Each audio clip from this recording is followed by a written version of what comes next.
Our leadership involvement from the top leadership through the front line down to the employees and contractors of the facility have really set the stage for where we're at today. I think it goes back to involvement. So I'm thrilled to work with the Joint Health and Safety Committee. It's a combination of salaried employees along with our bargaining unit employees. So we get to discuss activities and issues that are going through the refinery, trying to find common ground to find solutions. Here at this site, we review each and every impact action item. We look at our incidents, and when the contractors are involved, we bring those contractors in to talk to our management team so that we get an understanding of the incident, the issue at hand, and their response to it. We have a system called SAP, which is just an acronym that anybody can enter a work request or a ticket. And so the first thing they do each morning is review any tickets that were generated in the last 24 hours. And if that issue is safety related, that group is expected to address that safety issue that day. It's teamwork. It's a culture that's been created. It's taken time to get to where we are. I mean, it's taken years to create the culture where we are right now, where people feel comfortable stopping work if they see there's something unsafe, or knowing they can take the time to do it the right way. Everybody, each person in this facility, whether it be a Phillips 66 employee, a contractor, or whomever, visitor, it don't matter. Everybody has the authority to stop any unsafe work. And I feel 100% that the company is committed to their part. With our new employee training process, all employees, whether or not they're operations, mechanical, engineering, supervisors, or office workers, they all go through instructor-led type training based on all of our safety procedures, industrial hygiene procedures. The source is a safety observation report that we have observation that our guys can do in the field, down to a helper's level, all the way up to a manager's level. And it's given us a lot of good data so we can see what kind of safety trends we're having out there.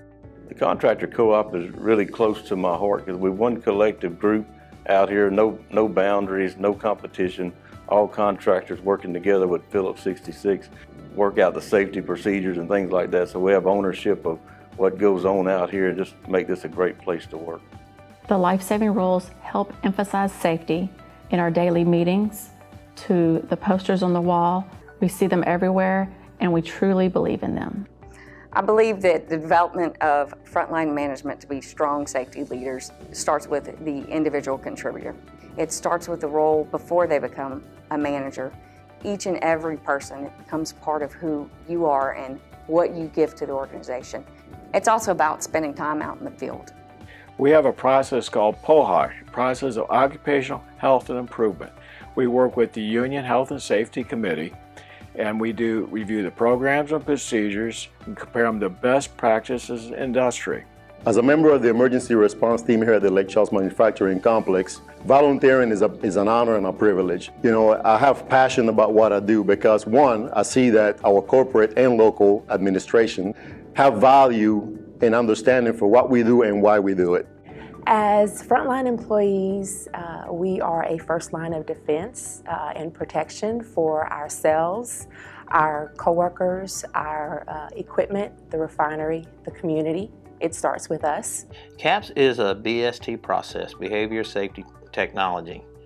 It was started back in 1995 after our TRR had risen to a 6.74. And last year, for 2016, we can say that our TRR was 0. We averaged last year a 98.07% safe on risk ranking. The people that were observed and contacted through this process was 29,414. The amount of observations done last year in 2016 was 10,791. The concept had to be people-driven, with no name and no blame. It had to be run by the employees because the trust factor had to be built up on that. The process is almost 22 years old now. All we've done was learn from it and get better at what we do. This is your home away from home. You have to have a personal accountability for things that you do here. You know, it's more than just responding to emergencies. It's about developing the employee and making them better. Oftentimes when you're being compliant, it means just meeting the basic or minimum requirements. You can't be okay with just that. It's a huge joy for me to see people get out there knowing that they got a better way to do their job without getting hurt. We want everyone coming to work, acting safely, working safely, and that we go home safely to our families. That is what Phillips 66 is about.